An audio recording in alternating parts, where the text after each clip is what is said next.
last thing I remember clearly from that night was the sound of everyone laughing.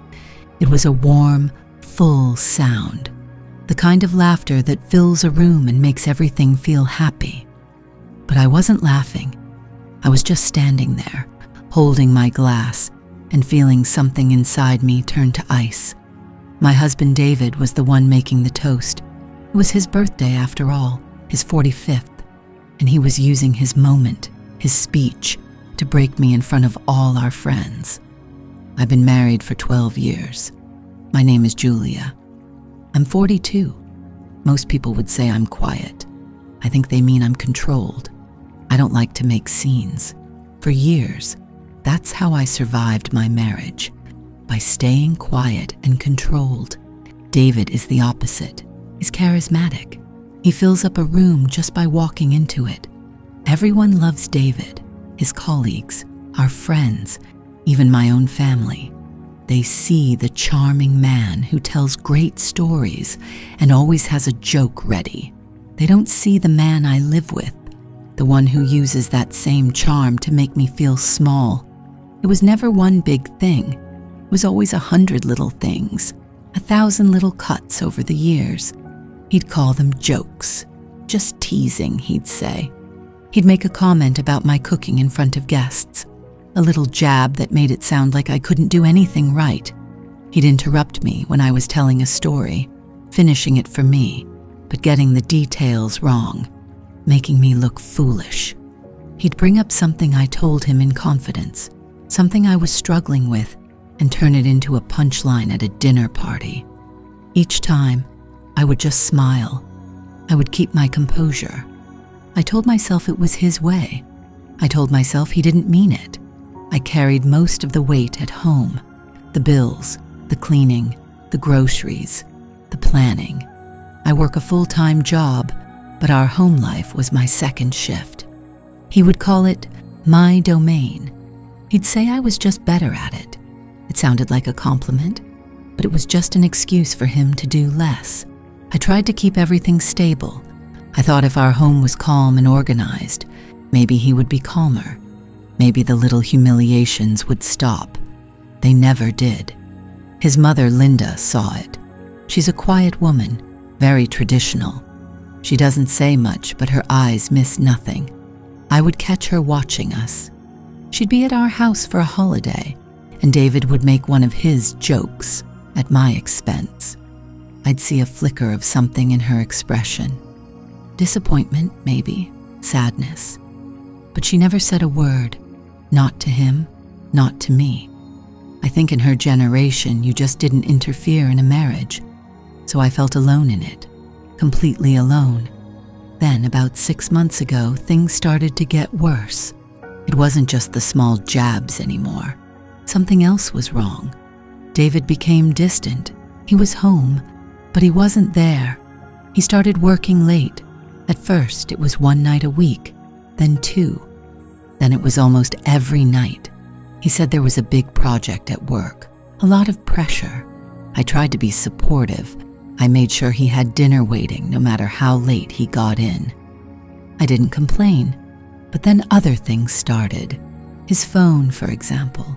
It used to be left on the counter, on the nightstand, wherever. Suddenly, it was always with him, in his pocket, face down on the table. One time I picked it up to move it, and he snatched it out of my hand. The look on his face was pure panic. He told me he was waiting for an important work email and didn't want to miss the notification. It didn't feel like the truth. The distance grew. He stopped talking to me about his day. When I asked, he gave one-word answers. He avoided being in the same room with me. If I came into the living room, he'd suddenly need to go to the study. Intimacy disappeared completely. He said he was just too tired, too stressed from work. I tried to believe him. I really did. But the feeling in my gut, that cold knot of dread, just kept getting tighter. Then I noticed the money. We have a joint savings account, an emergency fund. We agreed never to touch it without talking to each other first. I was paying some bills online, and I checked the balance, just a habit. There was $5,000 missing. I stared at the screen for a long time. It had to be a mistake, a bank error. I waited a day. I checked again. The money was still gone. That night, I asked him about it.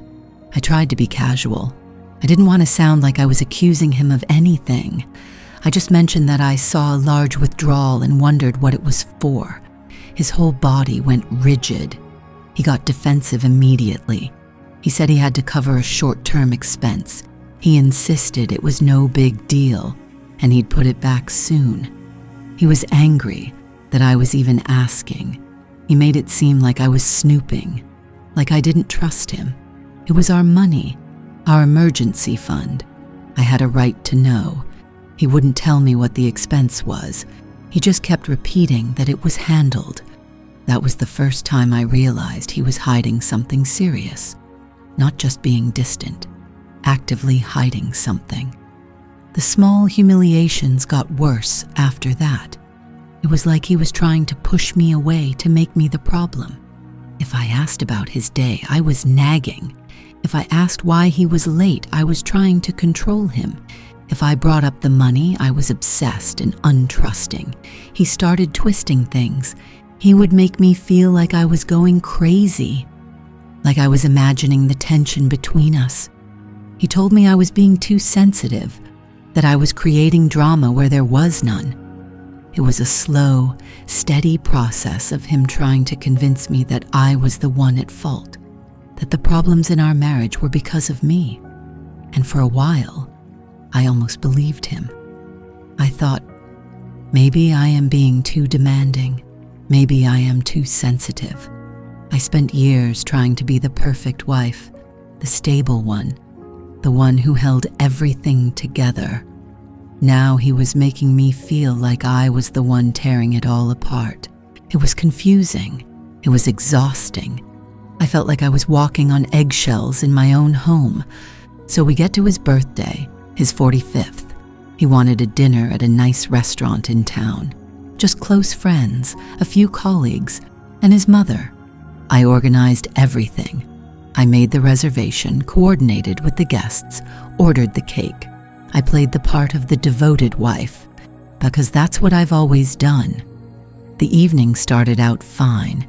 Everyone was chatting and laughing. David was in his element, the center of attention.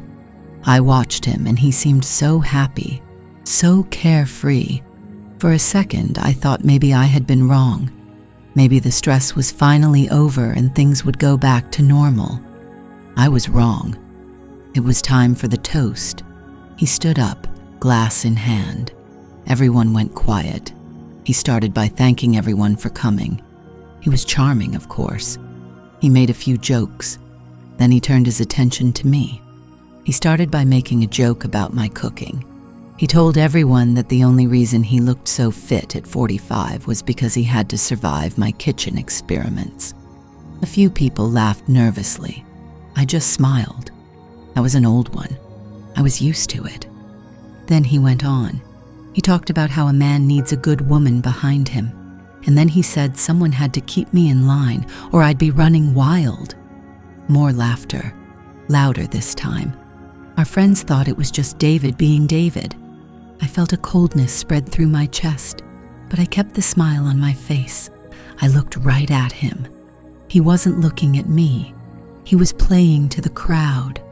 Then he delivered the final line. He mentioned a personal struggle I'd had a few years ago, something deeply private that I had only told him about, something I was ashamed of. He twisted it into a joke about how high maintenance I was. He ended the toast by raising his glass and saying he deserved a medal for putting up with me for 12 years. And that's when the room erupted in laughter. Real, loud, sustained laughter. They were all laughing at me, and my husband was the one leading them. In that moment, I didn't feel anger. I didn't feel sadness. I felt nothing at all. It was like a switch flipped inside me. I just watched him, soaking in the applause and the laughter, and I saw him for what he truly was. The man I had spent 12 years protecting, making excuses for, was deliberately and publicly humiliating me. He wasn't just teasing. He wasn't just careless. This was intentional. I kept my expression perfectly neutral. I didn't cry. I didn't look away. I just let the sound of their laughter wash over me. And I knew, with absolute certainty, that something had just ended. The marriage wasn't just broken, it was gone. After the toast, people came up to him to congratulate him, to laugh with him about his funny speech. No one came to me. No one met my eyes. It was like I was invisible. I just stood by the table holding my wine glass and waited. I didn't know what I was waiting for, but I knew I couldn't pretend anymore. That's when Linda, his mother, walked over to me. She didn't touch me. She just stood beside me, looking at the crowd. She quietly apologized for his behavior. Her voice was barely a whisper. I just nodded. I couldn't speak. Then she said she couldn't keep his secret anymore. She told me I deserved to know the truth. She said she had to tell me what he had really done. Linda's hand was a small, warm weight on my forearm. Her fingers, adorned with the simple gold band she'd worn for 50 years, were surprisingly strong. She guided me away from the lingering clusters of guests, her movements quiet but purposeful. We didn't go far, just to the small carpeted alcove near the restrooms, where the restaurant's festive noise softened to a dull roar. The air here smelled of an industrial rose-scented cleaner. "Julia, dear," she began, her voice low. She looked not at me, but at a point just over my shoulder, as if the words themselves were too difficult to face. "I shouldn't be the one telling you this. A mother shouldn't." I waited. The ice in my veins had not thawed. I felt a strange and distant curiosity, the way one might watch a documentary about a collapsing star. It was a massive, catastrophic event, but it was happening very, very far away. "David has always been proud," she said, finally meeting my eyes. Her own were filled with a weary, ancient apology. "Too proud. When he gets an idea in his head, he can't stand to be wrong. He can't stand to fail." This was not new information. I had lived with his pride for 12 years. It was the brick wall I ran into every time I tried to have a real conversation about our lives, our finances, our future.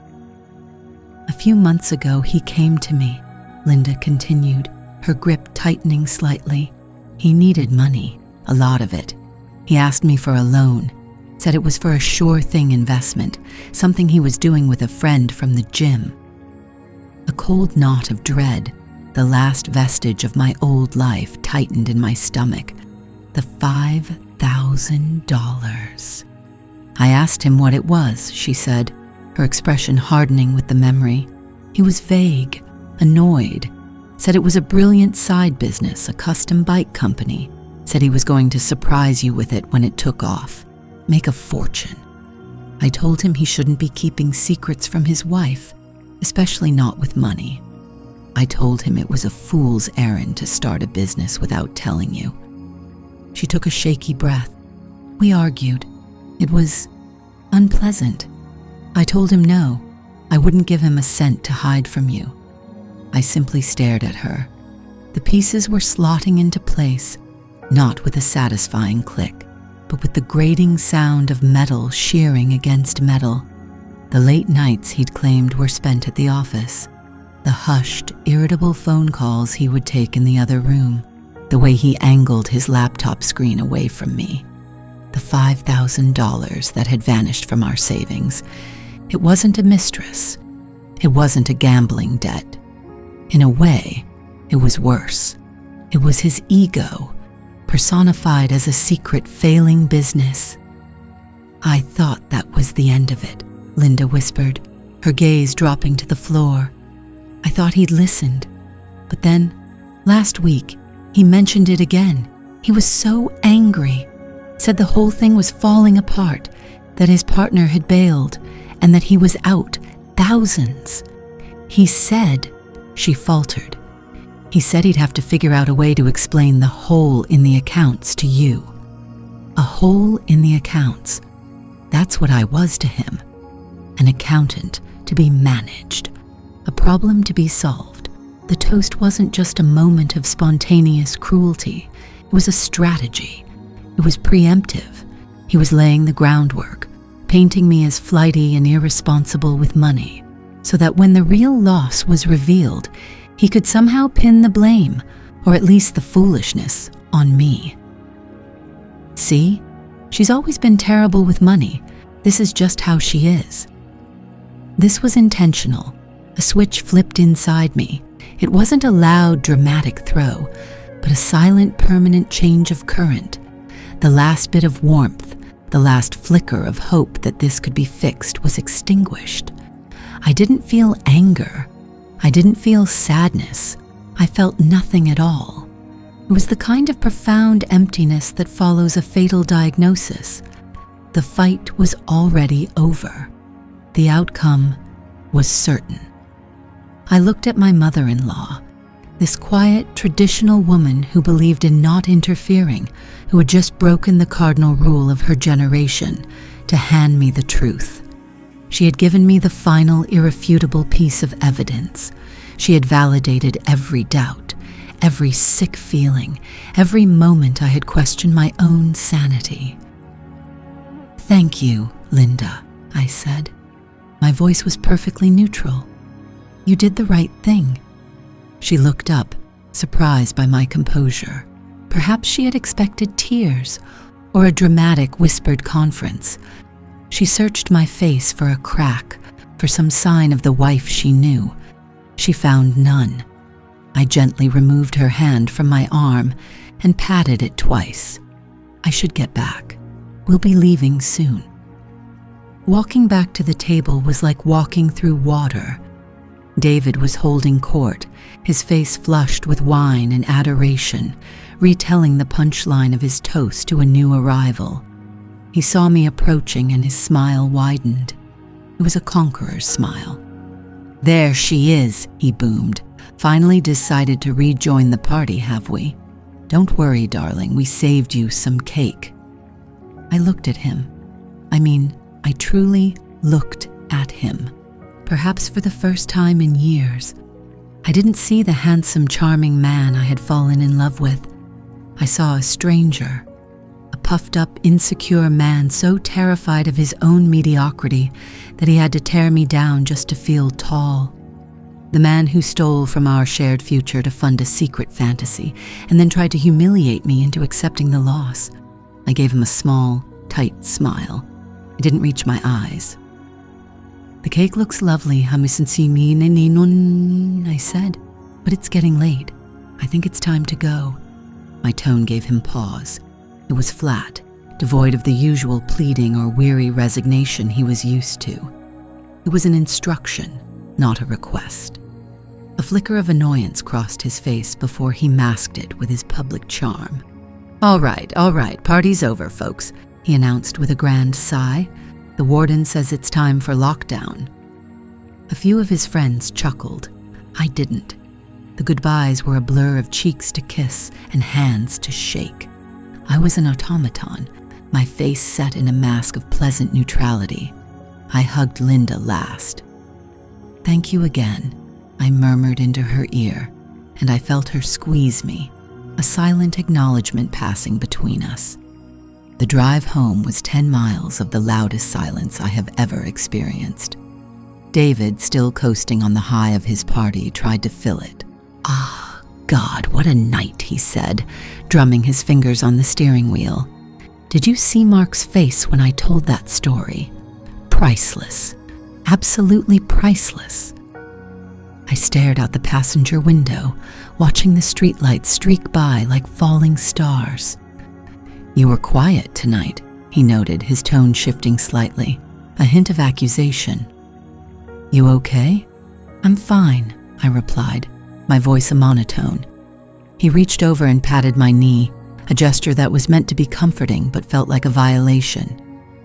"Hey, that toast was just a joke. You know I love you. You can't be that sensitive." I didn't flinch. I didn't respond. I simply continued to watch the city slide past. My lack of reaction seemed to unnerve him more than any argument would have. He withdrew his hand. The rest of the drive passed in a thick, uneasy quiet. He turned the radio on, filling the space with meaningless pop music. When we pulled into our driveway, the house looked different. It was no longer the sanctuary I had worked so hard to create. It was just a building, a collection of wood, drywall, and shared objects that no longer held any meaning. It was the stage for the final scene of a very long, very tedious play. Inside, I slipped off my shoes and placed my keys in the ceramic bowl on the entryway table. David came up behind me, wrapping his arms around my waist. His chin rested on my shoulder, and I could smell the wine on his breath. "Happy birthday to me," he murmured, pressing a kiss to the side of my neck. My entire body went rigid. It was not a conscious decision. It was a visceral, involuntary rejection. I stood there, stiff as a board in his embrace, until he seemed to get the message. He let his arms fall away. "Jesus, Julia, what is your problem?" he sighed, exasperated. "Can you let it go? It was a party." I turned to face him. My face was calm. My hands were steady. I looked at this man, my husband, the stranger standing in my hall. "I'm sleeping in the guest room," I said. It was not a request. It was not an announcement of a temporary sulk. It was a statement of fact, a border being drawn. He stared at me, his mouth slightly agape, confusion and anger warring in his eyes.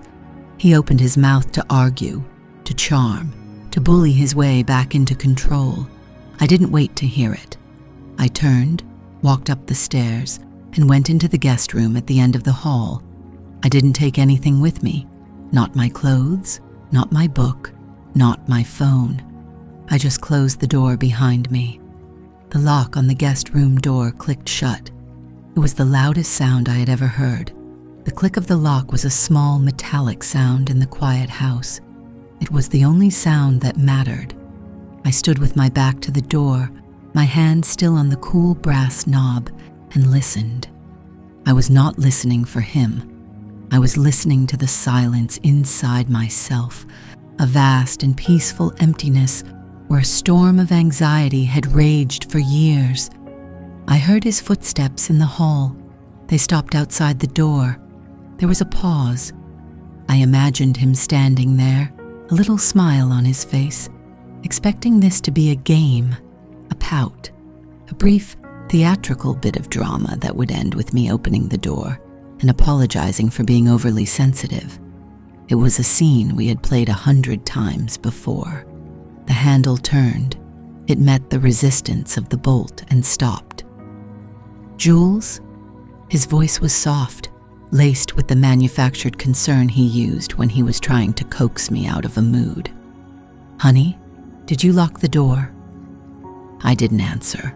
I walked over to the window and looked out at the dark, manicured lawn of our neighbor's house. A single motion-activated floodlight flicked on, illuminating a startled raccoon before it scurried into the shadows. "Julia, come on, don't be like this." His voice hardened slightly, the feigned patience already wearing thin. It was a toast, a joke. You know how I get when I've had a few drinks. A joke. He had taken a private vulnerability, a fear I had shared with him in the dark one night, about feeling invisible as I got older, and served it up for public consumption. He had dressed it up as a loving tribute, the charming husband gently ribbing his wife. But it wasn't a rib, it was a vivisection, and it wasn't a joke. It was a strategy. Linda's words echoed in the calm, quiet space of my mind. "He started a business, Julia. Custom bicycles. It's not going well." The toast wasn't just random cruelty. It was a preemptive strike. He needed to paint me as fragile, as unserious, as someone whose future concerns would be easily dismissed. He was laying the groundwork for the moment he would have to confess his failure, framing it so he would be the victim of my inevitable, hysterical overreaction. He was preparing his audience. I was wrong. He hadn't been preparing his audience. He had been preparing mine. Fine, his voice snapped through the door, sharp and ugly. Be a child, sulk in the guest room. See if I care. His footsteps stomped away, heading toward our bedroom, the master suite. I looked around the guest room. It was done in pale blues and creams, a space I had designed to be soothing for visitors. It was impersonal by design, a blank slate. It had never felt more like my own. I ran my hand along the smooth, cool surface of the dresser. I felt no anger. I felt no sadness. I felt nothing at all, and the nothingness was a relief. It was like a fever that had finally broken. I undressed, folding my clothes and placing them neatly on a chair. I used the guest bathroom, brushing my teeth with a new toothbrush from a package under the sink.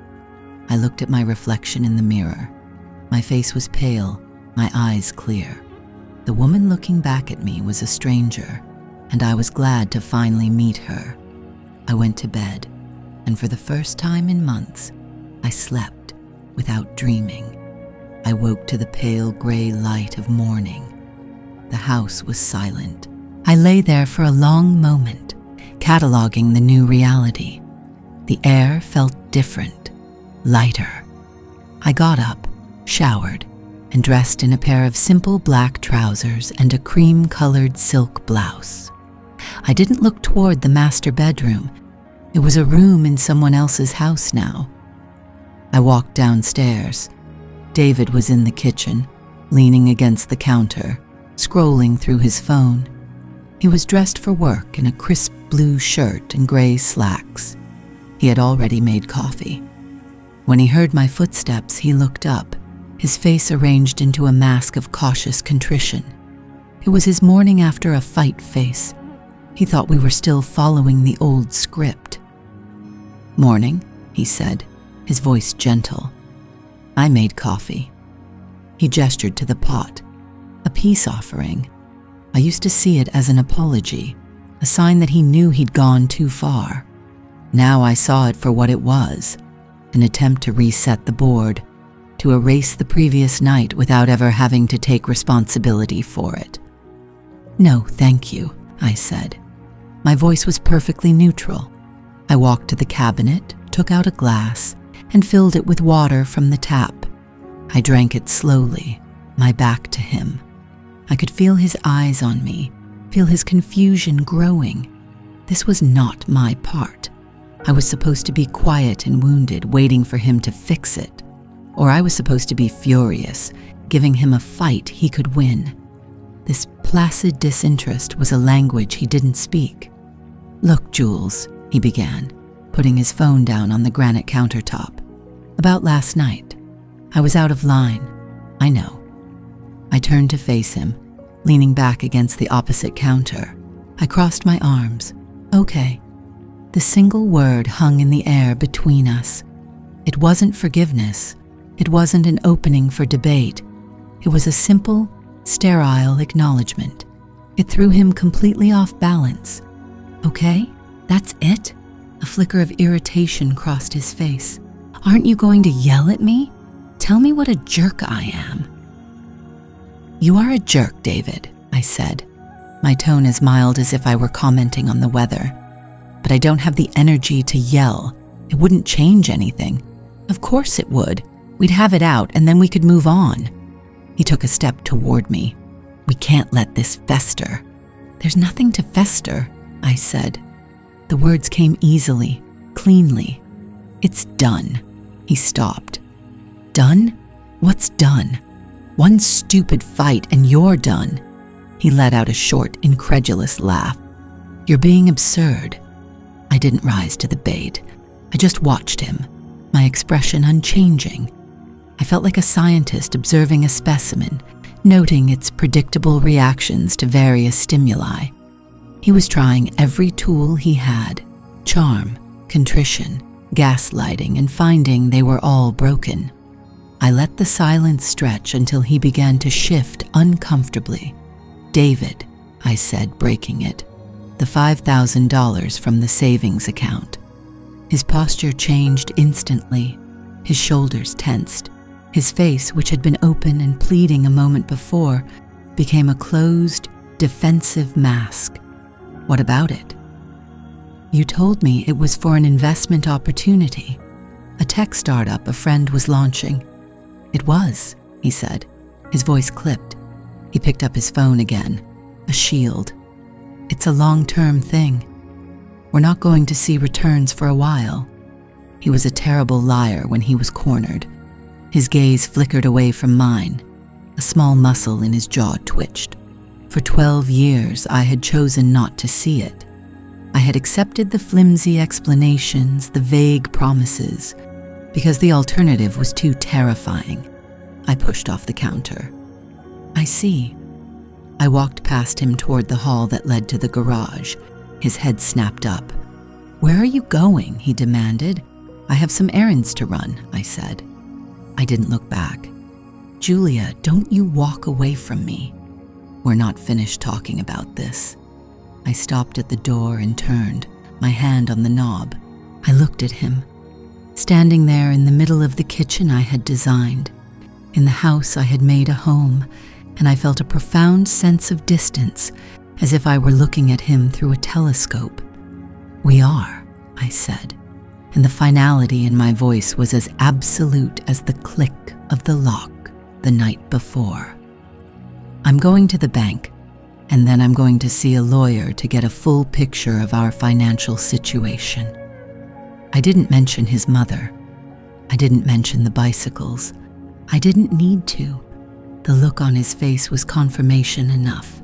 The blood drained from it, leaving behind a waxy gray pallor. The charming, confident man from the birthday dinner was gone, replaced by a cornered, frightened boy. He opened his mouth, but no sound came out. For the first time, he looked truly humiliated, and I was the only one there to see it.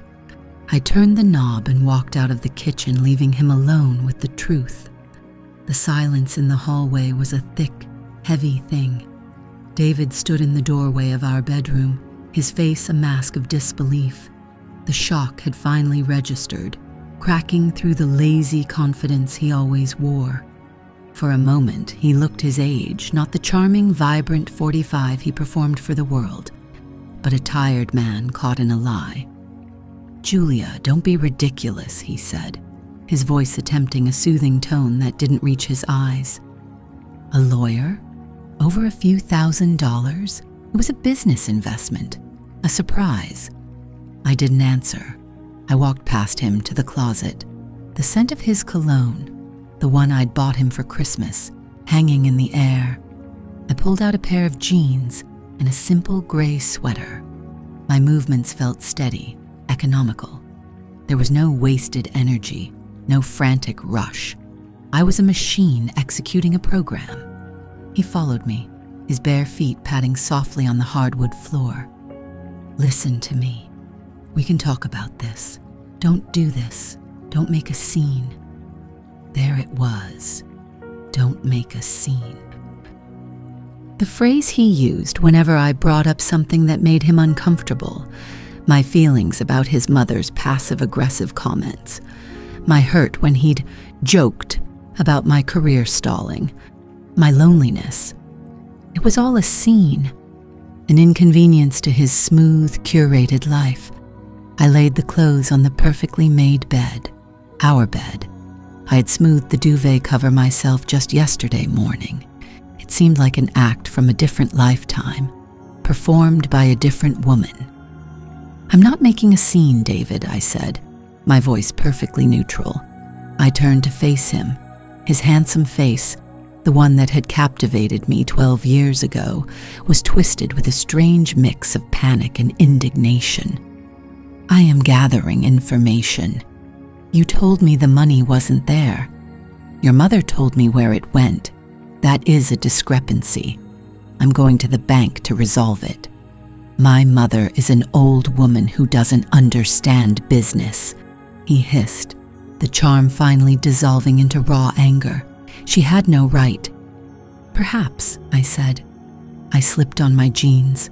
He watched my every move, as if trying to find a crack in my composure, a flicker of the old Julia he knew how to manage.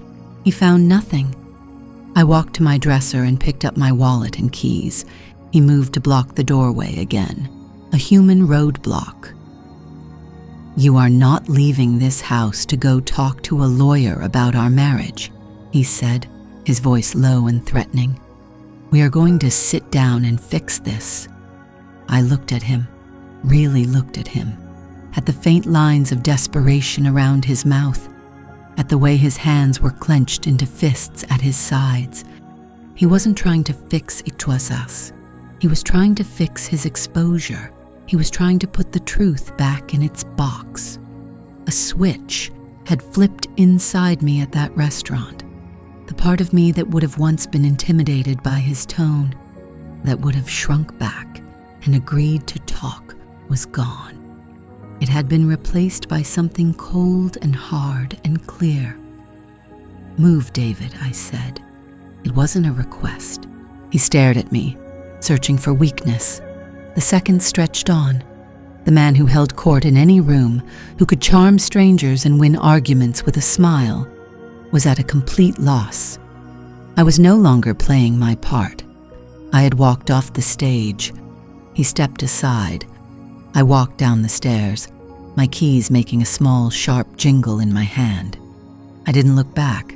I pulled on my coat, opened the front door, and stepped out into the crisp morning air. Closing it behind me, the solid click of the lock was the most satisfying sound I had ever heard. The drive to the bank was strangely calm. There were no tears. There was no frantic, looping monologue of betrayal in my head. Instead, my mind was a quiet, orderly place. The humiliation from the night before, Linda's quiet confession, David's panicked lies, they weren't a storm of emotion anymore. They were data points. They were the final pieces of a puzzle I had been staring at for years, unable to see the full picture. All the little cuts suddenly made sense. The way he'd belittled my job, calling it my little hobby. The way he'd take credit for my ideas in conversations with friends. The way he'd slowly, methodically isolated me from anyone who might have questioned his perfection. It wasn't random cruelty. It was a strategy. He needed me to feel small so he could feel big. He needed me to doubt my own mind so I wouldn't question his actions. It wasn't just my feelings he was spending, it was our future. I pulled into the parking lot of our bank. It was a sterile, modern building of glass and steel. I walked inside, my footsteps echoing on the polished marble floor. I felt a strange sense of detachment, as if I were an actress playing a role. The role of a woman taking control of her life.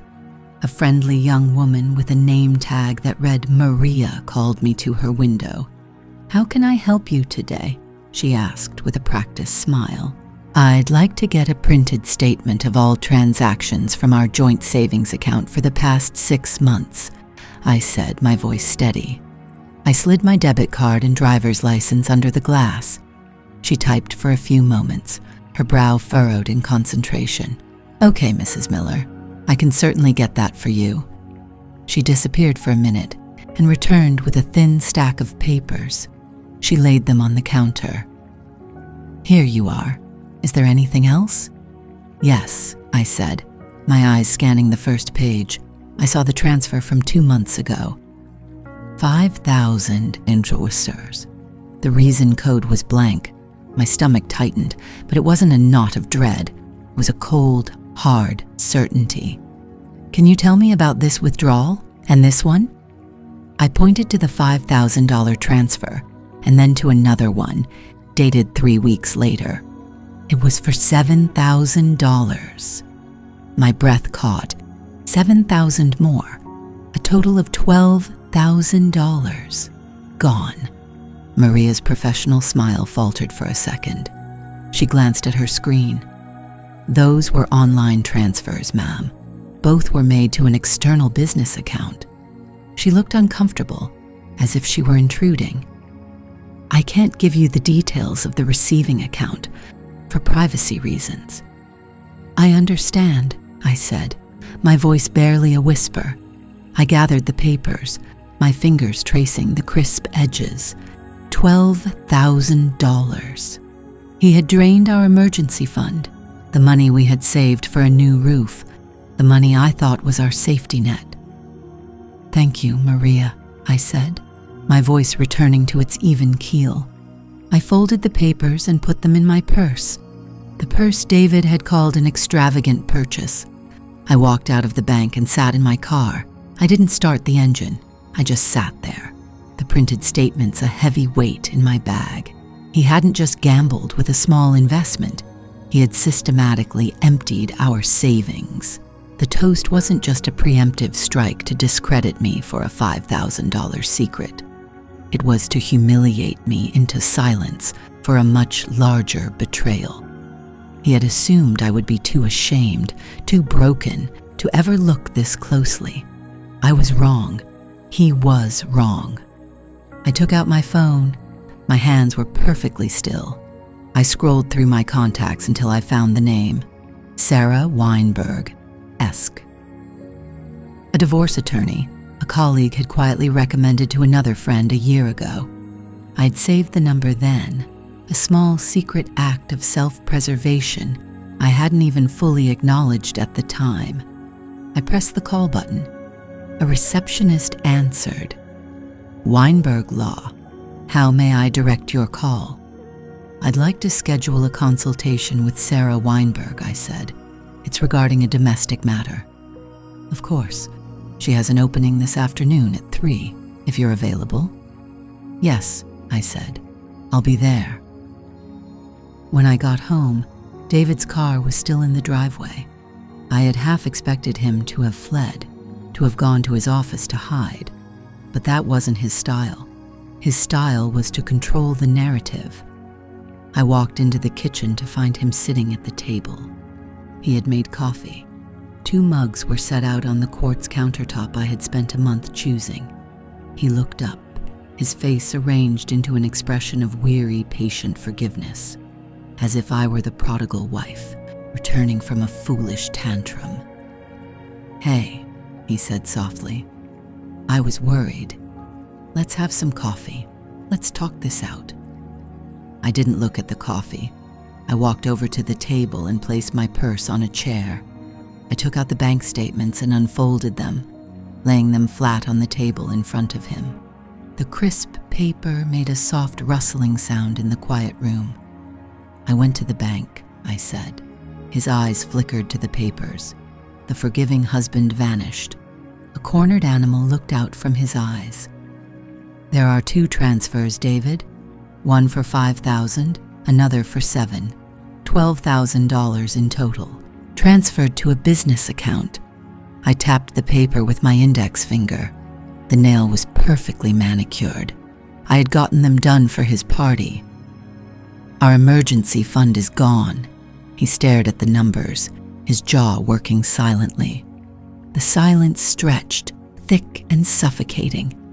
The charm was gone. The anger was gone. All that was left was the hollowed-out truth. Julia, he started, his voice raspy. It's not what you think. I don't think anything, David, and I said, my voice as cold and clean as the countertop. I know. I have the data, and at 3 o'clock this afternoon, I have a meeting with an attorney who will help me find out what other data I'm missing. He finally looked up at me. The last of his composure shattered. In his face, I saw it all. The terror of being seen, the rage of being caught, the pathetic weakness of a man who had built his entire life on a foundation of lies. The man I married was gone. In his place was a stranger I was preparing to fight. The bank statements lay on the polished surface of our coffee table, a stark black and white testament between us. The numbers, circled in red ink by my own hand, seemed to pulse in the quiet room. $12,000, not 5, 12. David stared at the papers, his jaw working silently. The charming life of the party mask he wore for the world had vanished. In its place was a man I barely recognized, his features sharp and unfamiliar. He looked from the statements to my face, his eyes searching for something, a crack, a flicker of the old Julia, the one who would absorb the blow and start the work of fixing things. He wouldn't find her. She was gone. "What is this?" he finally asked, his voice a low rasp. He gestured at the papers with a dismissive flick of his wrist, as if they were a piece of junk mail. "Did you go behind my back, snooping through our accounts?" The accusation was meant to sting, to put me on the defensive.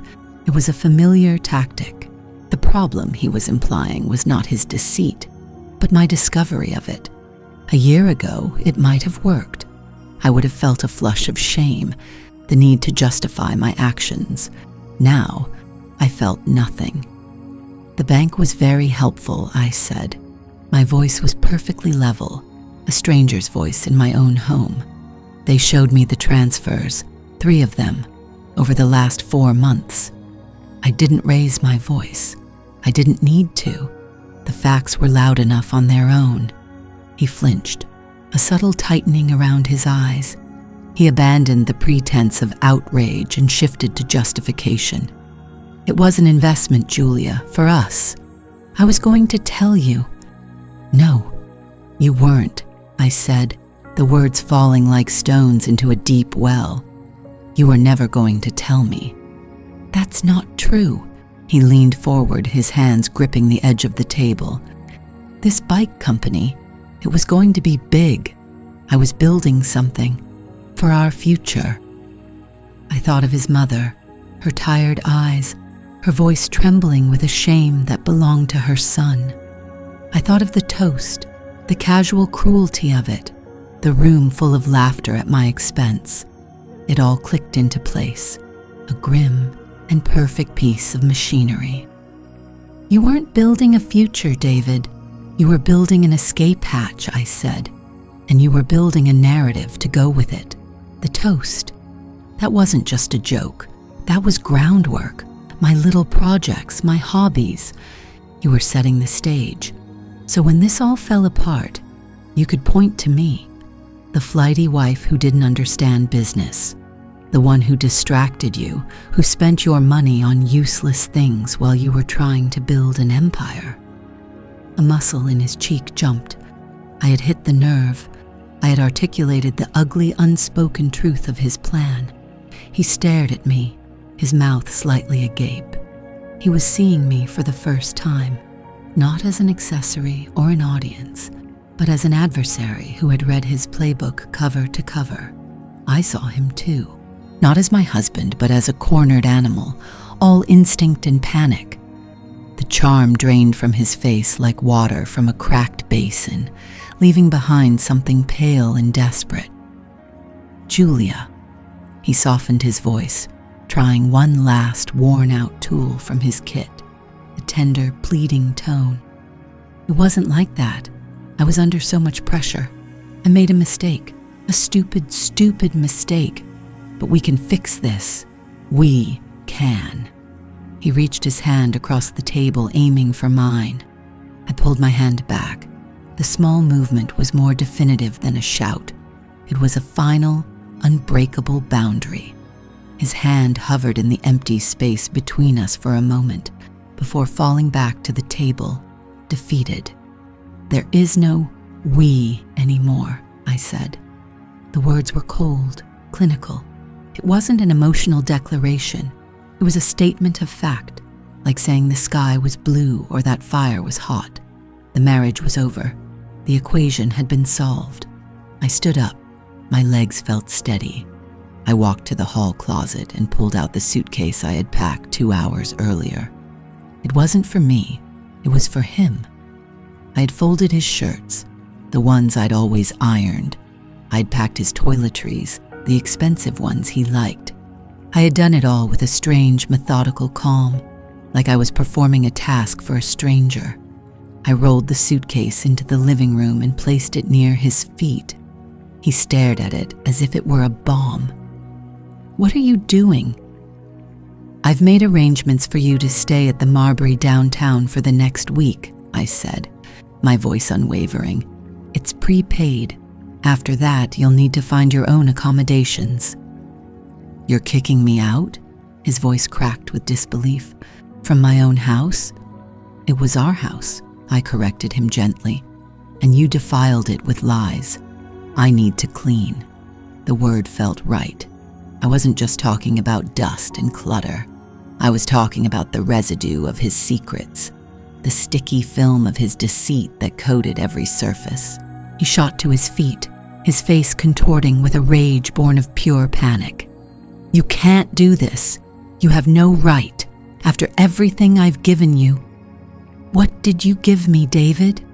I cut him off, my voice still quiet, yet it silenced him instantly. "A beautiful house to feel lonely in, a front row seat to your performance. You gave me 1,000 little cuts, and you expected me to be grateful for the Band-Aids." I walked past him and into the kitchen, my back to him. I could feel his eyes on me, boring into my spine. I opened the drawer where we kept the important documents and pulled out a single business card. I walked back into the living room and placed it on top of the bank statements. Catherine Albright, Esquire, Family Law. "I met with her this morning," I said. "She'll be in touch with you.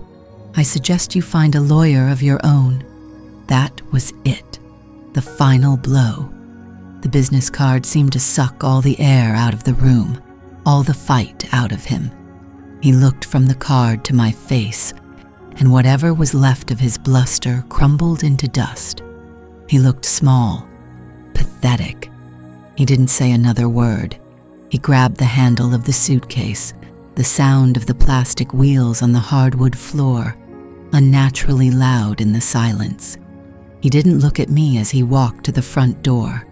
He opened it, and for a moment, he just stood there, framed in the doorway, a man leaving his own life behind. Then he was gone. The click of the lock sliding into place was a sound of immense finality. I stood in the middle of the living room for a long time, listening. The silence that filled the house was different now. It wasn't the tense, heavy silence of unspoken resentments and buried secrets. It was a clean silence, an empty silence. It was vast and a little terrifying, but it was mine.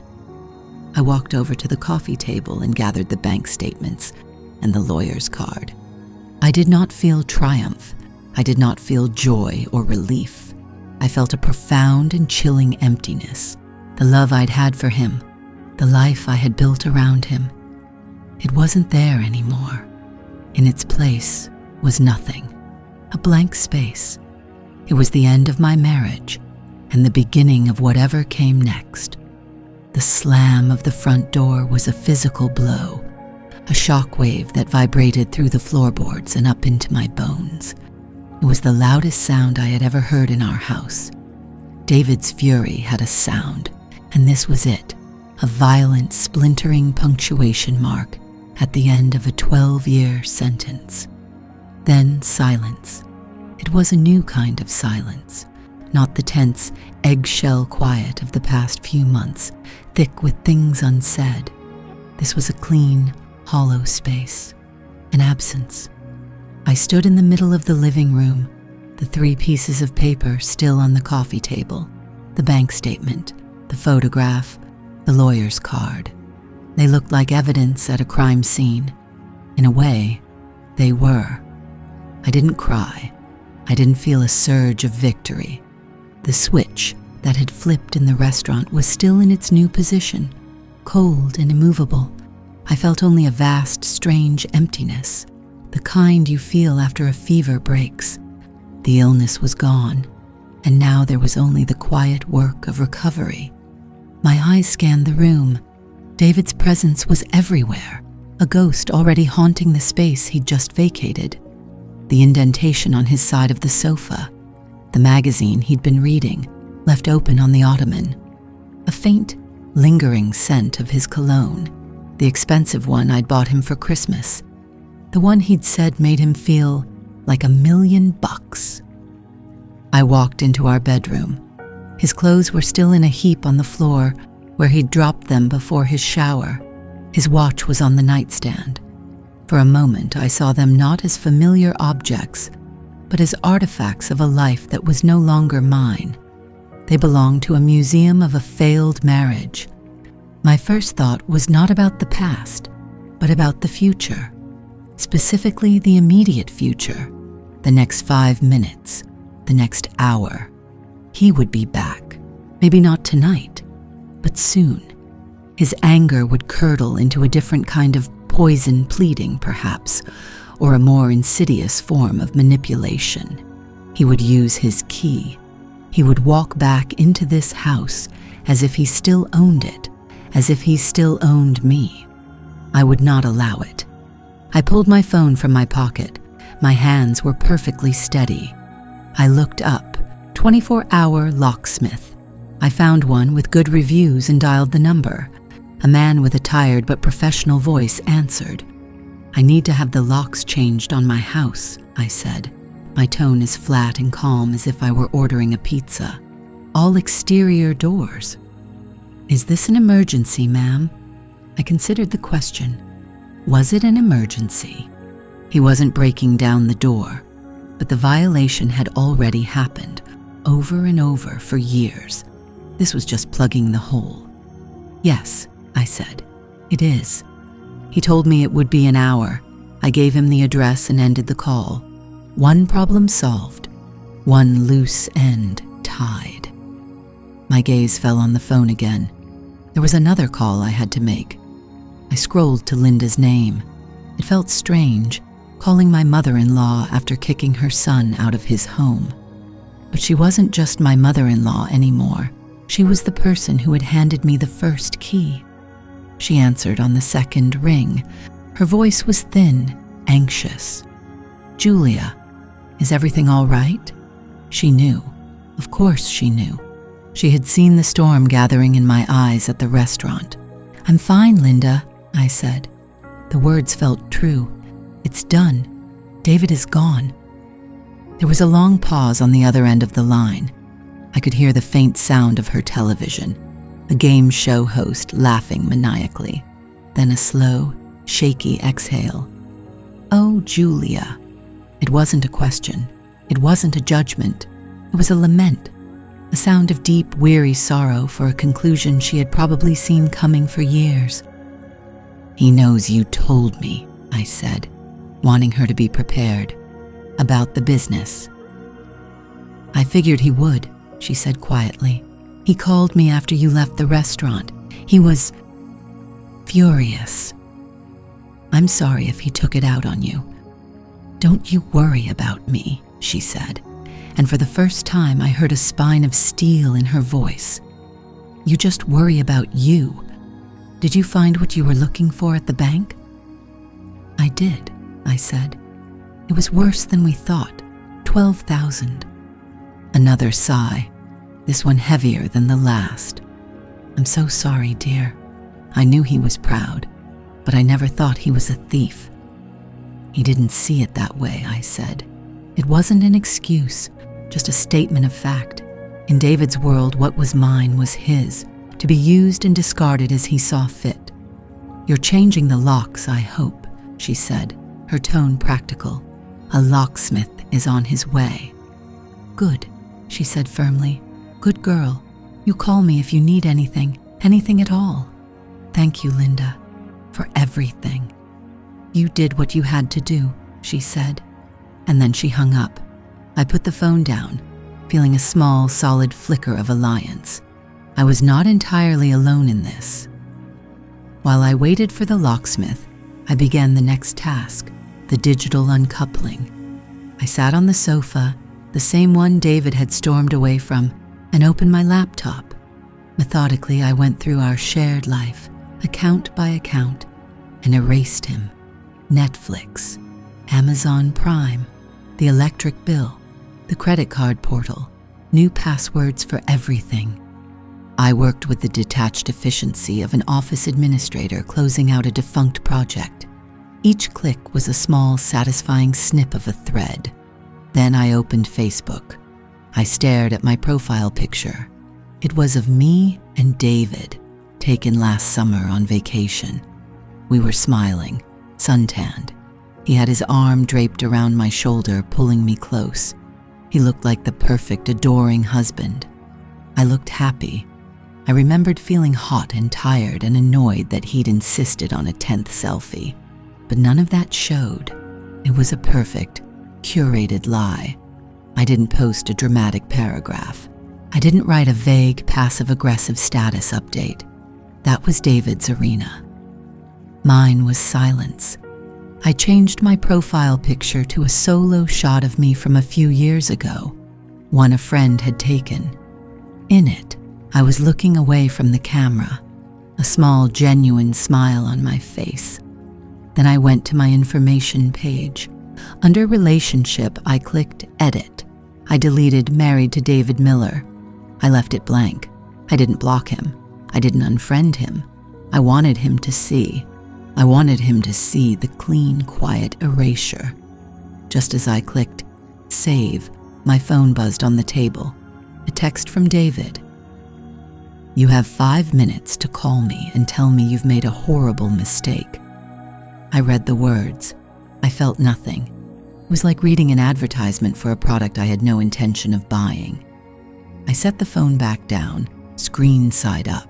A minute later, it buzzed again. "I mean it, Julia. You're throwing away 12 years over a stupid joke after everything I've done for you?" I thought about the word joke. I thought about the laughter of our friends, the heat in my face, the feeling of being flayed open for public amusement. I thought about the $12,000. It wasn't a joke. It was a strategy. The phone buzzed again and again. The texts started to flood in, a frantic barrage of his escalating panic. "Fine. Be that way. You'll be begging me to come back in a week when you realize you can't manage on your own. This is your fault. You've been cold for months. You pushed me away. Baby, I'm sorry. I was stressed. The toast was stupid. I know. I love you. Please, just talk to me. You're really going to let my mother come between us? She's a bitter old woman.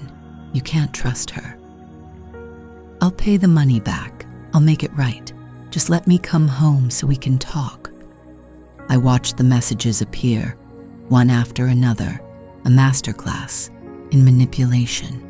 The rage, the blame, the gaslighting, the false contrition, the love bombing. It was his entire playbook condensed into a 10-minute digital tantrum. Years ago, any one of those messages would have sent me spiraling. I would have questioned myself, felt the guilt, ached with the desire to make it better. I would have called. I would have apologized for his own bad behavior. But I wasn't that woman anymore. That woman had died in a crowded restaurant, somewhere between the appetizer and the main course. I picked up the phone, took a screenshot of the entire conversation, and emailed it to myself with the subject line, "For the lawyer." Then I turned the phone over so the screen was dark. The doorbell rang. It was the locksmith, a young man with tired eyes and a large metal toolbox. "Evening, ma'am," he said. "Thank you for coming so quickly, Saldano," I said, stepping aside to let him in. He worked efficiently, replacing the cylinder in the front door first, then the back door, then the one in the garage. The sound of his drill was loud in the quiet house, a productive, cleansing noise. When he was finished, he handed me a small ring with 3 new gleaming brass keys. "All set," he said. I paid him, and as I closed the newly secured door behind him, I felt the finality of it. This space was now mine. It was a fortress, a sanctuary. I walked through the silent house, my house, holding the new keys in my hand. They were cool and solid, They were the keys to my life. I knew the fight was far from over. David would not go quietly. There would be lawyers and phone calls, and the dividing of a life. There would be the social fallout, the friends forced to choose sides. But as I stood in the quiet darkness, I didn't feel fear. I felt a profound and unshakable calm. The fever was gone, the diagnosis was clear, and the treatment had begun. The final text message vanished from my screen, sent into the digital ether to my lawyer. I placed the phone face down on the granite countertop, the cool stone a perfect match for the feeling in my veins. The silence that followed was absolute. It was a physical presence in the room, filling the spaces David's booming voice and restless energy used to occupy. For 12 years, this house had never been truly quiet. There was always a television murmuring, a podcast playing, or the low hum of his complaints about work. Now, the only sound was the faint tick of the grandfather clock in the hall, a sound I hadn't consciously registered in years. Each tick was a second of my life being returned to me. I took a breath, a real one, that filled my lungs completely. There was no tightness in my chest, no knot of anxiety in my stomach. The space David had taken up inside of me for so long was suddenly, blessedly empty. I didn't feel joy. I didn't feel relief. I felt a profound and unfamiliar stillness. I felt free. My phone buzzed against the granite, a jarring intrusion. The screen lit up with his name, David. I watched it buzz, the vibration a frantic, impotent tremor. In the past, that sound would have sent a jolt of adrenaline through me. What did I do? What does he want? Is he angry? Now, I felt nothing. It was like watching a specimen under glass. I pressed the volume button on the side of the phone, silencing the call and all future notifications from him. The screen went dark. Problem solved. I walked from the kitchen into the living room, my footsteps soft on the hardwood floors. I had decorated this room, chosen every piece of furniture, every paint color, in an attempt to create a sanctuary. But it had never felt calm. It had been a stage, a backdrop for the life I was supposed to be living. Now, with the lead actor ejected from the play, the set was finally mine. My gaze fell on the framed photos on the mantelpiece, us on our honeymoon in Italy, his arm draped possessively around my shoulders, a wide smile on his face, a more reserved one on mine. Us at his company's Christmas party, him holding a glass of champagne, me looking slightly away from the camera.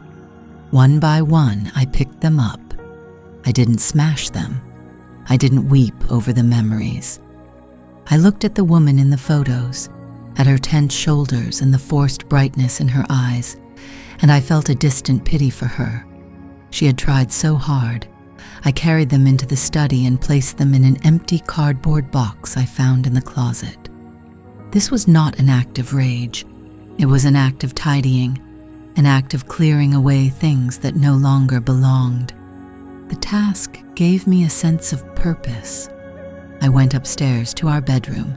His side of the bed was still unmade from the morning, the sheets rumpled where he had slept. I stripped the entire bed sheets, duvet cover, pillowcases, and carried the bundle to the laundry room. I would wash away the last scent of him. Then I walked into his closet. The scent of his cologne, the one he claimed was his signature, hung heavy in the air. It smelled cloying and artificial. I opened the windows wide, letting the cool night air rush in. For years I had organized this space for him, folding his sweaters, arranging his shirts by color. He loved to boast that he had a wife who handled everything. Now, I handled it one last time. I pulled his expensive suits from their hangers, the ones he bought to project an image of success his secret business could never have afforded. I folded his shirts, the ones he wore to charm clients and belittle me.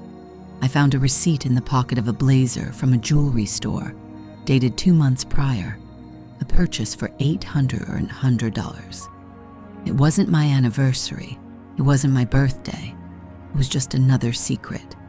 I folded the receipt neatly and put it in my pocket. More data for Catherine. I worked methodically, packing everything into large black trash bags. Not because it was garbage, but because they were what I had.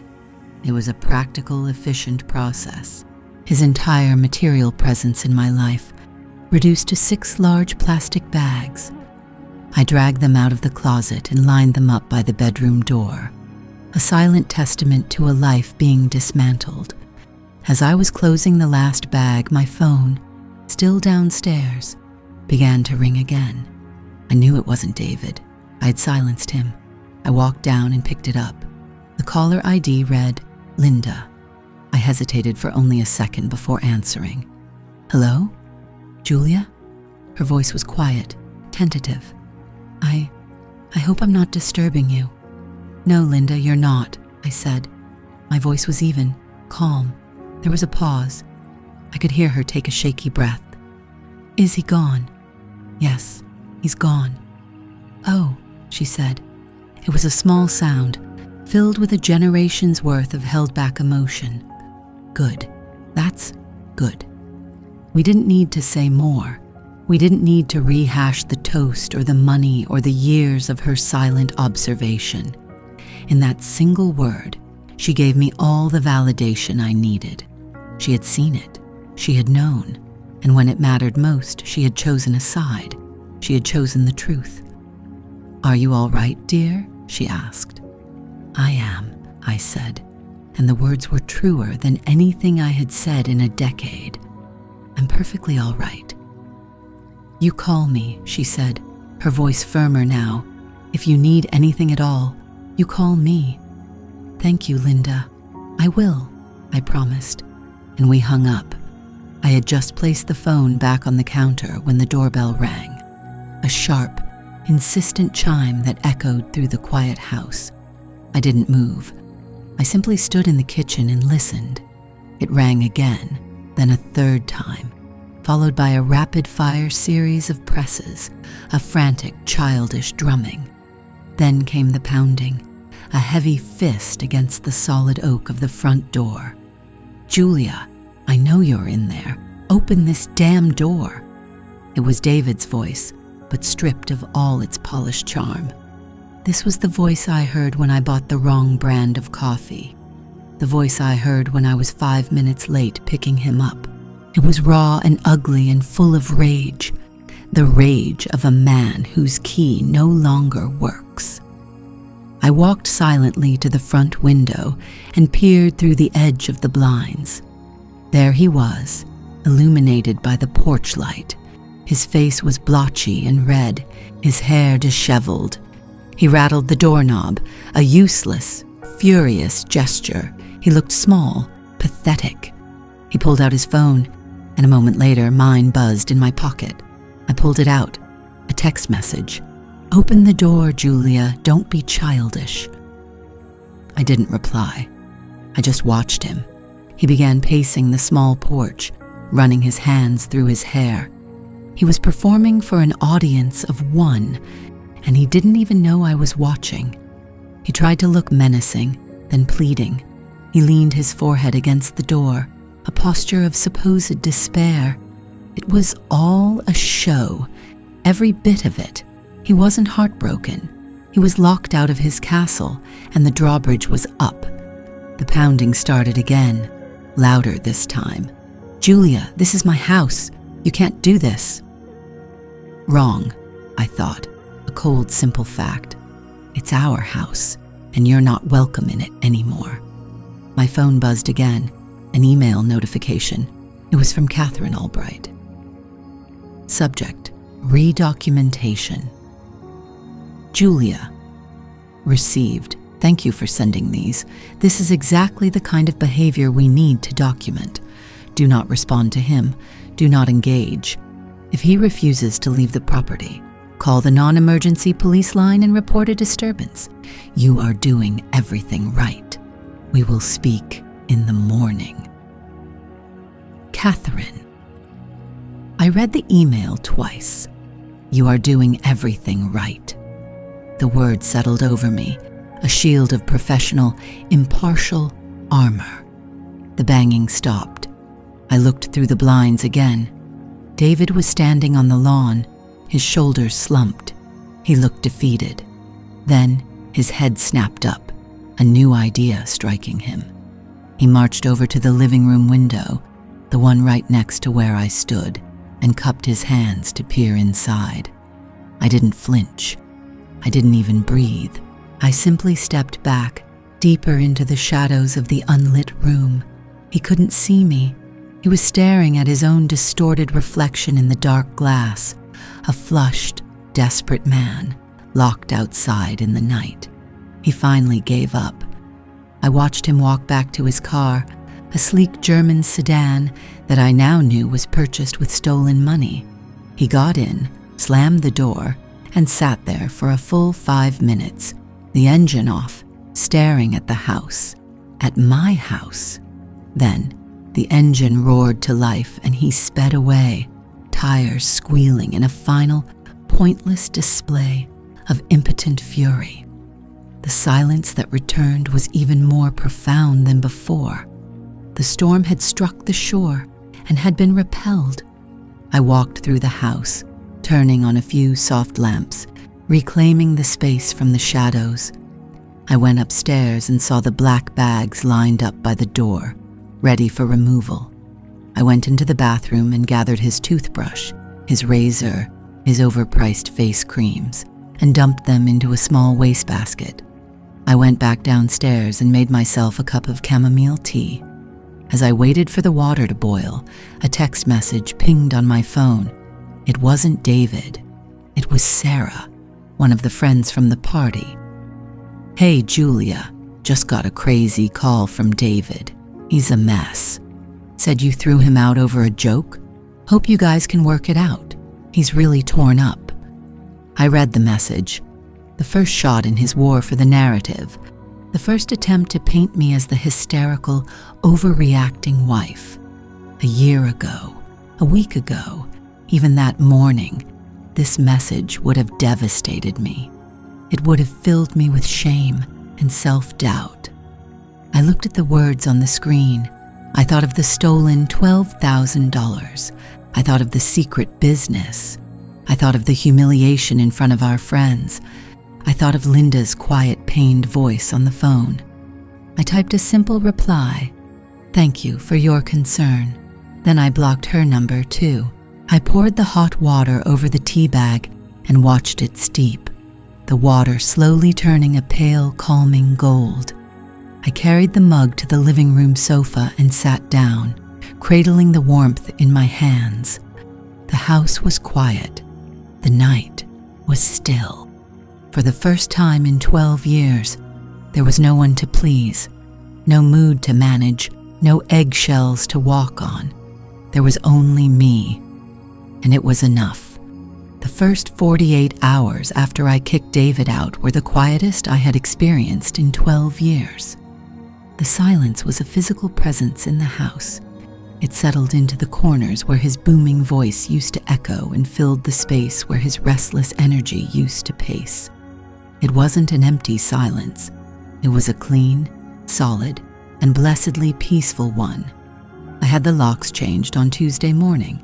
The locksmith was a kind man, with gentle eyes, who didn't ask any questions. He just handed me the new set of keys, shiny and sharp, and said, "There you go, ma'am, all secure." I held them in my palm. They felt heavier than the old ones. They felt like mine. My lawyer, a woman named Catherine, whose voice was as sharp as her suits, had given me a list of tasks.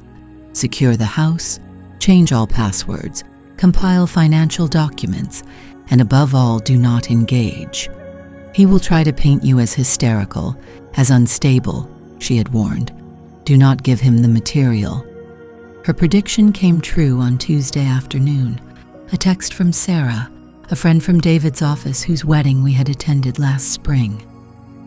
"Hey Julia, just checking in. David called. He's really worried about you. Said you had some sort of breakdown and threw him out. Hope you're okay. Let me know if you need to talk." I read the words on the screen. There was no spike of anger, no surge of hurt. My pulse didn't even quicken. I simply observed the message like a scientist studying a specimen. This was his narrative. The quiet, stable wife had finally cracked. The charming, long-suffering husband was the victim. It was predictable. It was pathetic. I took a screenshot, saved it to a folder I'd labeled Evidence, and sent it to Catherine with a one-word message: beginning. Then I deleted Sarah's text and blocked her number. There would be no performance of my sanity for a jury of our so-called friends. The only person I needed to convince was myself, and that verdict was already in. That evening, I decided it was time to move on to Catherine's next task, the finances. David had always handled the investments and the long-term planning. He called it playing to our strengths. My strength, apparently, was making sure the mortgage was paid and the electricity stayed on, while his was moving large sums of money around in ways that made him feel powerful. He had a special leather-bound folder for the important documents, kept in the bottom drawer of his desk. His desk. It was my desk now. I made a cup of tea and sat down in the leather chair he'd been so proud of. The air in the study still smelled faintly of his cologne, a scent I once found comforting. Now it just smelled like lies. I opened the bottom drawer. The folder was there, just as he'd always kept it. Neat, organized, a perfect facade. I spent an hour spreading the contents across the polished wood surface: bank statements, mortgage papers, investment portfolios. The first pass confirmed what I already knew. The $12,000 drained from our emergency savings, transferred in 3 separate transactions over 2 months to his personal account, the account he used for his bicycle business. But I kept digging. Catherine's voice was in my head. Be thorough. Assume nothing. I logged into our joint credit card account. The statements were all there, a digital archive of our life together. Dinners, groceries, a vacation to Maine 2 summers ago. Then I cross-referenced the dates of the large cash transfers with the credit card activity. In the same week, he'd pulled the first $5,000. There was a charge for $1,900 at a high-end cycling shop, carbon fiber wheel set. The week he took another $4,000, there was a charge for a custom paint job, racing green. He hadn't just been funding a business. He had been building himself a toy, a very expensive toy with our safety net. A cold knot formed in my stomach, but it was a knot of grim certainty, not dread. I felt like an archaeologist brushing away layers of dust to reveal the shape of a ruin. The deeper I went, the clearer the picture became. This wasn't a mistake. This was a pattern. Then I remembered the other folder, the one I'd found shoved in the back of his closet while packing his suitcase, the one with the flimsy accordion-style pockets. I retrieved it and opened it on the desk. It was full of papers he clearly didn't think I'd ever see. Receipts, bank notices, and credit card offers. And there it was, a statement for a Visa card I had never heard of. It was in his name only, but the address was ours. I went to the bank's website, used the forgot password feature, and had a reset link sent to his personal email, an email I still had access to because he'd used our daughter's birthday as the password, a detail he'd forgotten I would know. A few clicks later, I was in. The balance made the air leave my lungs in a silent rush. $17,421. I scrolled through the statement history. It was a litany of his selfishness. Hundreds of dollars at expensive restaurants for client lunches on weekends, a subscription to a rare whiskey club, and then a string of charges from a place called the Silver Heron. I didn't recognize the name. My mind went back to the receipt from the jewelry store, the one for the $800 necklace. I had tucked it into my purse that night, a small, damning piece of evidence. I pulled it out. The store was Boutique Ruelle. I typed the name into my browser. The website loaded, showing elegant, minimalist jewelry, delicate and expensive. I clicked back to the credit card statement, the one with the $17,000 debt. I searched the transaction list for Boutique Ruelle. Nothing. He'd been smart enough to pay for that with a debit card from his secret account. But the other charges, the ones from the Silver Heron, were there. 3 of them over the last 2 months, each for over $200. A quick search revealed the Silver Heron was a hotel, a boutique hotel downtown, known for its discreet bar and romantic rooms. My mind was working with a cold, terrifying efficiency. I thought about the jewelry receipt again. The date, March 14th, 3 weeks before his birthday. I had blocked David on all social media, but that didn't mean I couldn't look. I opened a private browser window and navigated to his Instagram page. It was public, of course. Everything about David was a performance. I scrolled back through the smiling photos, the carefully curated evidence of a wonderful life. I stopped on March 16th, a group photo from a team success dinner with his marketing department. He stood in the middle, arm around his boss, grinning his 1,000-watt smile.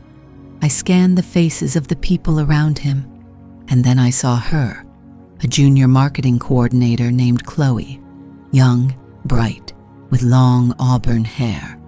She was looking at David, not the camera. Around her neck was a delicate gold chain. I zoomed in. The photo was high resolution. I could see the pendant clearly, a tiny hammered gold disc, slightly off-center. Unique. My fingers flew across the keyboard, back to the Boutique Ruelle website. I clicked on necklaces. I scrolled down, 1, 2, 3 pages, and there it was. The Aurelia pendant, hand-hammered 14K gold, a symbol of devotion. Price, $7.95. I didn't feel a thing. That was the strangest part. I expected a crack in the ice, a shatter, a wave of the old familiar pain that had been my constant companion for years. But there was nothing.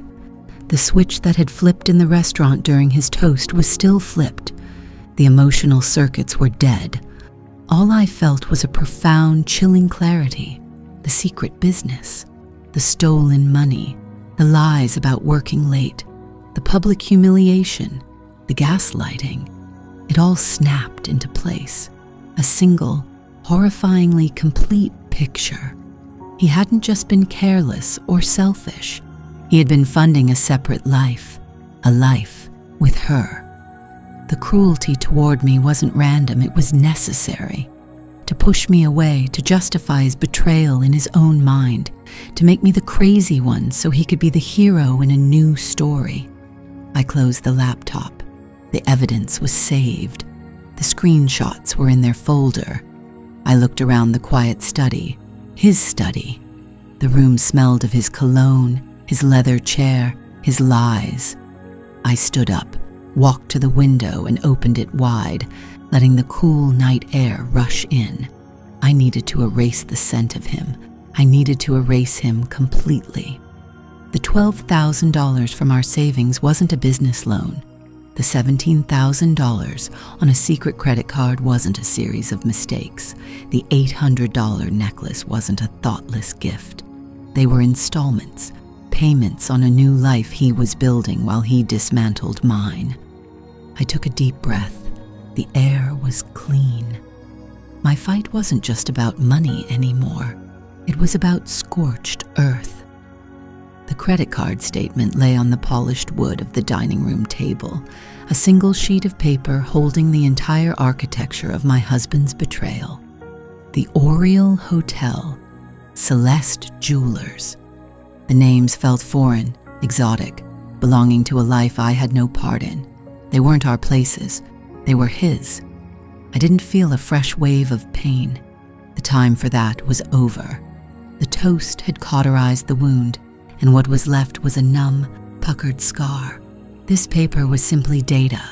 It was evidence, cool and impersonal. The charge for the hotel was from 6 weeks ago. The necklace, 2 weeks before his birthday. A gift, no doubt, for the woman who was helping him celebrate turning 45. The name on the statement was Chloe. A charge for flowers had a delivery note referenced. For Chloe. Just because. I sat down at the table, my laptop open beside the damning piece of paper. The house was silent, a vast and peaceful quiet that I was beginning to cherish. It was the sound of his absence. My fingers moved across the keyboard with a steady, unhurried rhythm. I wasn't a frantic, wronged wife anymore. I was a researcher, an archivist of my own marriage's demise. First, I typed Celeste Jewelers into the search bar. The website loaded, a cascade of delicate gold chains and shimmering stones. It was a boutique, expensive and modern, the kind of place David would have once called frivolous, the kind of place he knew I would never shop.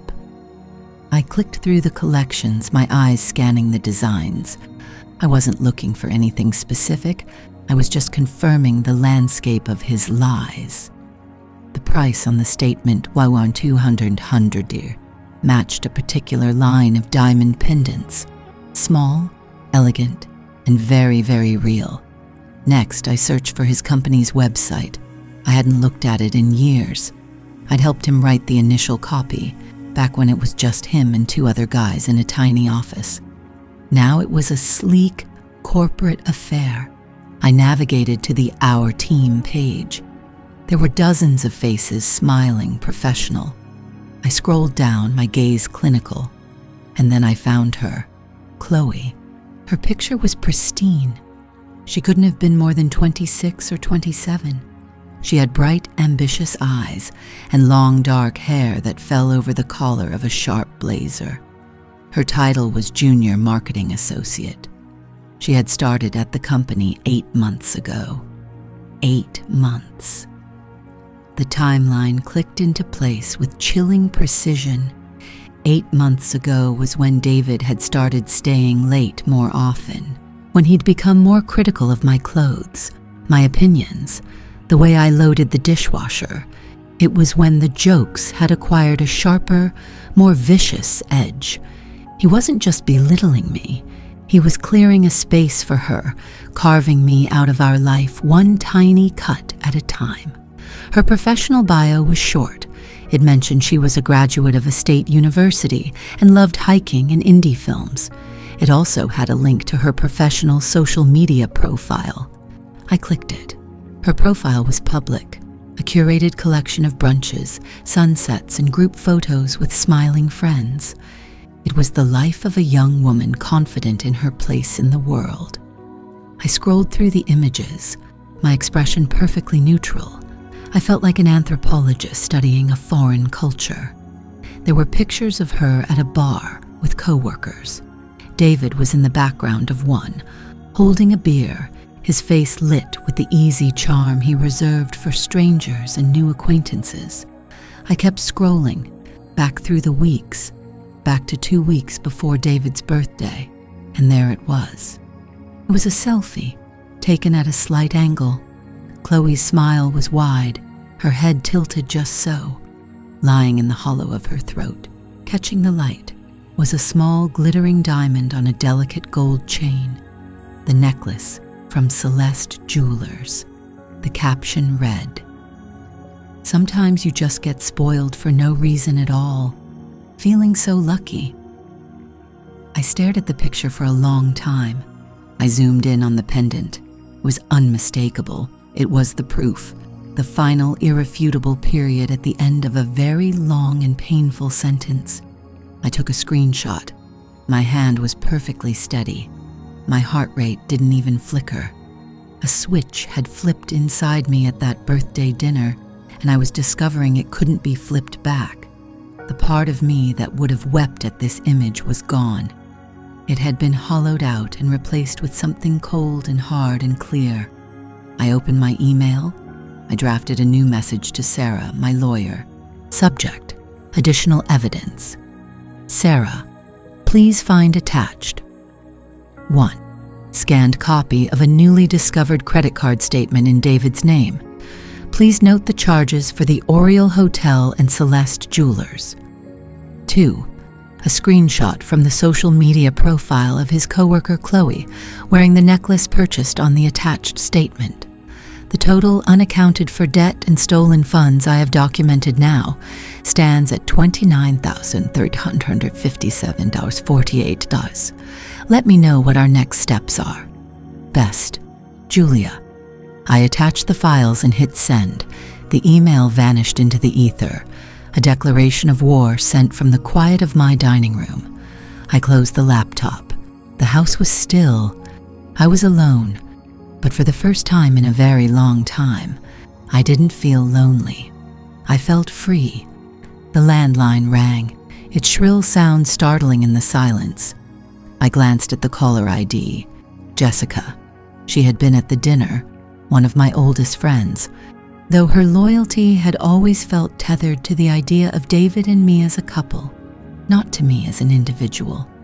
I let it ring a few more times before picking it up. Hello? Julia. Oh, thank God you answered. I've been so worried, she gushed, her voice thick with manufactured concern. I just got off the phone with David. He's an absolute wreck. He's staying at Mark's place, on the couch. He sounds just devastated. I said nothing. I let the silence hang in the air, a weapon in itself. He told me what happened, she continued, rushing to fill the void, that you two had a fight and you just kicked him out. Julia, honey, I know he can be a handful, and that toast was maybe a little tone deaf, but he loves you. He's just so broken up about this. The toast was not tone deaf, Jessica, I said, my voice as calm and flat as a frozen lake. It was intentional. Oh, you don't mean that. He'd had a little too much to drink, that's all. You know how he gets. He just wants to come home. Can't you two just talk this out? This was the role she always played, the mediator, the smoother of things over. For years I had been grateful for it. Now I saw it for what it was, a plea to return to the status quo, to put the mask back on so no one else had to feel uncomfortable. No, I said. It was a complete sentence. There was a surprised pause on her end. No? What do you mean, no? Julia, this is your marriage. David is not coming back to this house, Jessica. The locks have been changed. You changed the locks? She gasped, as if I'd confessed to a crime. Isn't that a little extreme? What is going on with you? What is going on with me? The question echoed in my head. The answer was simple. I was finally going on with me. I have to go, I said. I have things to do. But Julia, I gently placed the receiver back in its cradle, cutting her off. I felt no anger, no frustration, only a quiet sense of finality. Another cord cut, another piece of the old life neatly snipped away. An hour later, my cell phone buzzed. It was Linda. My posture softened slightly. She was different. She wasn't an accessory to the facade. She was the one who had handed me the first key. Julia, it's Linda. I hope I'm not bothering you. Her voice was hesitant, laced with a familiar worry. Not at all, Linda. It's good to hear from you. I spoke with David. A heavy sigh traveled through the phone. He didn't make much sense. He was rambling, saying you'd lost your mind. He sounds like a cornered animal. He is, I said simply. I just wanted to make sure you were all right, she said, her voice dropping lower. What he did at that dinner, it was the last straw for me, too. I can only imagine how it was for you. I'm all right, Linda. Truly. And I was. Thank you for what you did, for telling me about the business. You need to know that it made all the difference. I should have said something sooner, she whispered, and I could hear 12 years of quiet disapproval in her tone. You don't interfere. You did the right thing, I told her, and I meant it, and you did it at the right time. We spoke for a few more minutes, a conversation marked by what was left unsaid. I didn't tell her about the credit card, or the hotel, or the necklace, or Chloe. It wasn't her burden to carry. She had carried the weight of her son's nature for 45 years. I wouldn't add to it. As we were saying goodbye, my laptop chimed with an email notification. I'll be in touch, Linda, I said. Take care of yourself.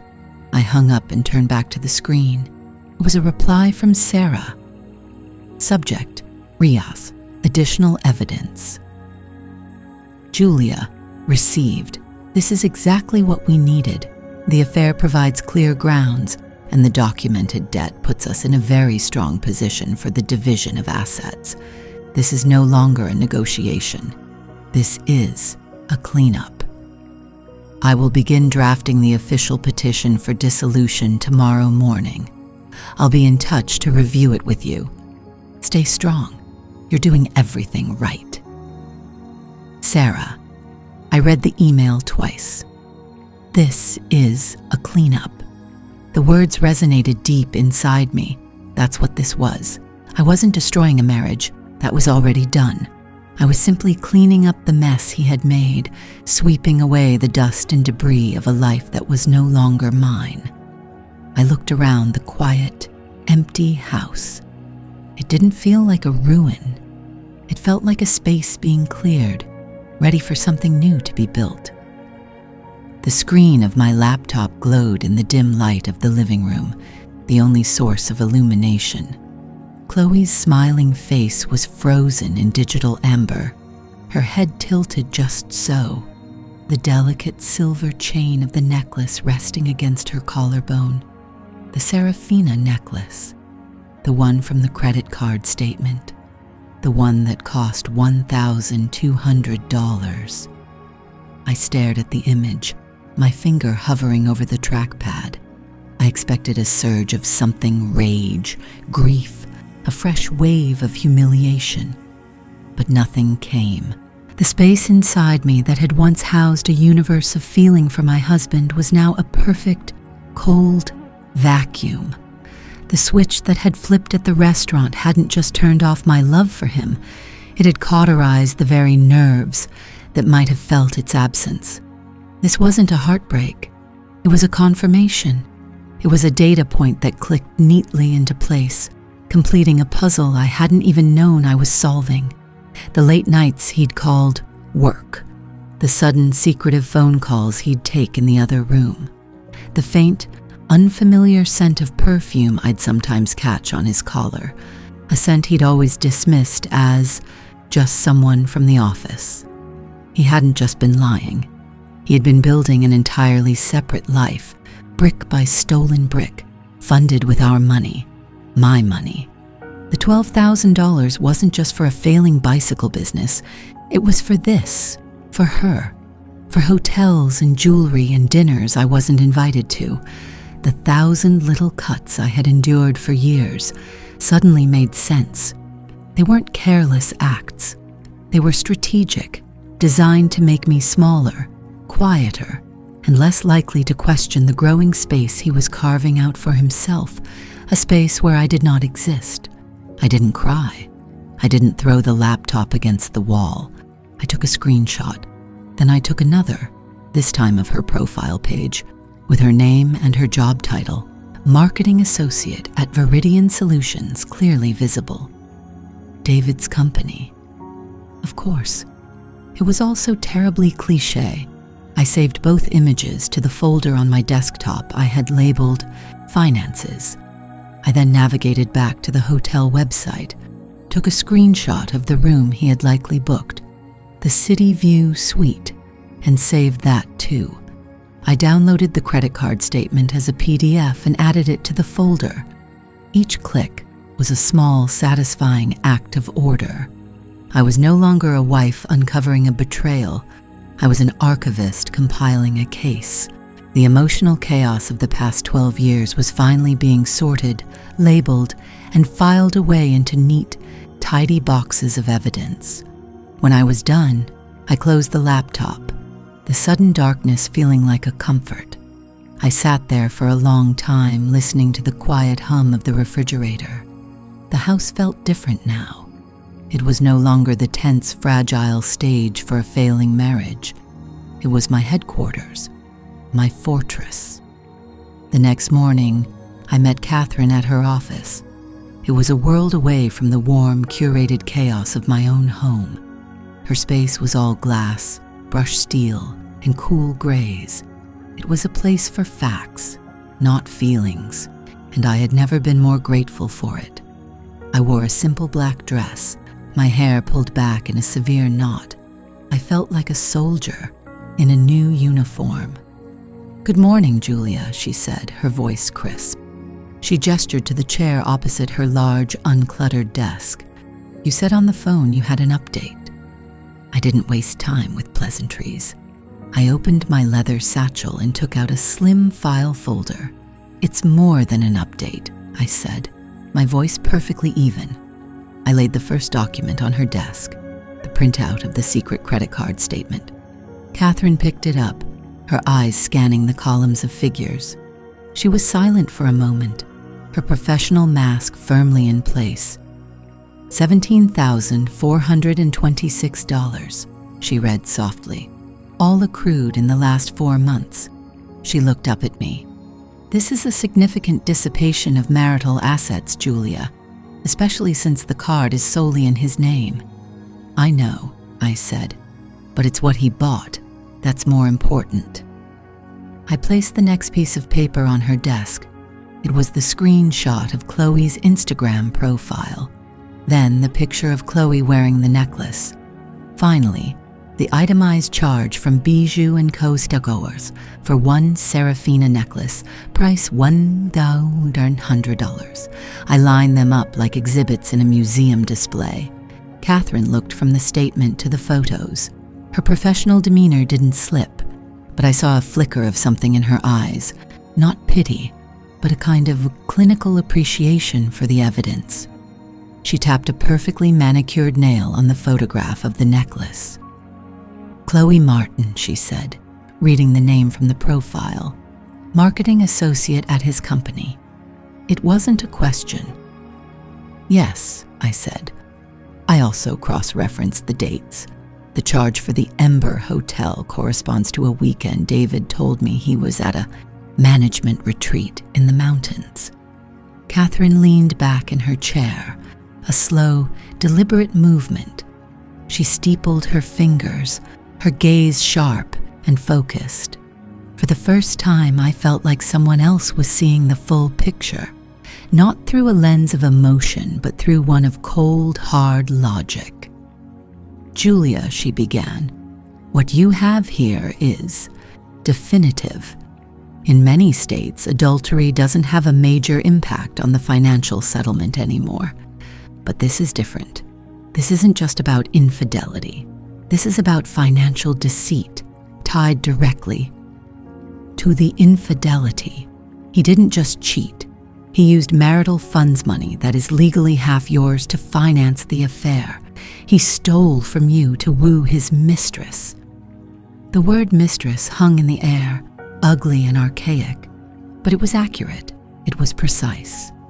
"What does this mean for us?" I asked. "It means we have leverage," she said, a new edge to her voice. "Significant leverage. We can argue for a division of assets that is skewed in your favor to compensate for this dissipation. We can demand he take on the entirety of this secret debt. We can make it very, very clear that any attempt on his part to paint you as unstable or irrational will be met with a mountain of documented proof of his deception." She paused, her eyes holding mine. He won't be able to charm his way out of this. A judge won't be swayed by the funny, charismatic David his friends know. A judge will see these documents, and these documents tell a very different story. Tent. A small, tight knot I hadn't even realized I was carrying in my chest finally dissolved. It was validation. It was the promise of justice. "What's our next step?" I asked. "Our next step," Catherine said, a thin, satisfied smile touching her lips, "is to let him know that we know. All of it." I drove home in silence, the city noise outside my car windows feeling distant and muffled. The world felt sharper, the colors more vivid. It was the clarity that came after a long, debilitating fever has finally broken. When I walked into my house, it was with a sense of ownership I hadn't felt in years. I made myself a cup of tea and sat at the kitchen island, the same spot where I had confronted David just days before. But the memory held no power over me. It was just a scene from a life that was no longer mine. My phone buzzed on the countertop, a text from David. "Can we please talk? I'm staying at Mark's. This is all a huge misunderstanding." A few days ago, that message would have sent me into a spiral of anxiety and self-doubt. I would have dissected every word. Is it a misunderstanding? Am I overreacting? The old Julia would have wanted to believe him, because the alternative was too painful to consider. I looked at the text. I felt nothing. It was like reading a message meant for someone else. A misunderstanding was getting a lunch order wrong. A misunderstanding was not stealing nearly $30,000 from your wife to fund a secret life with your 20-something coworker. I didn't reply. I just took a sip of my tea. An hour later, my email pinged. It was a copy of the message Catherine had sent to the email address David used for his personal business. She had CC'd me. Subject: legal representation, David and Julia Miller. Dear Mr. Miller, please be advised that I have been retained by your wife, Julia Miller, in the matter of the dissolution of your marriage. Please direct all future correspondence to my office. Furthermore, we are in possession of documents we are prepared to submit as evidence in proceedings. This includes 1. Bank statements detailing unauthorized withdrawals from your joint savings account totaling $12,000. 2. Statements for an undisclosed credit card ending in 4827 in your name with a current balance of $17,426, 30 Wagwon. 3. Receipts and itemized charges from this credit card for non-marital purposes, including lodging at the Ember Hotel and the purchase of high-value jewelry. 4. Digital evidence confirming these expenditures were for the benefit of a third party, Ms. Chloe Martin, an employee at your firm. We are prepared to negotiate a settlement that addresses the significant financial dissipation. I await contact from your legal counsel. Sincerely, Catherine Hale, Esk. I read the email twice. It was brutal. It was clinical. It was perfect.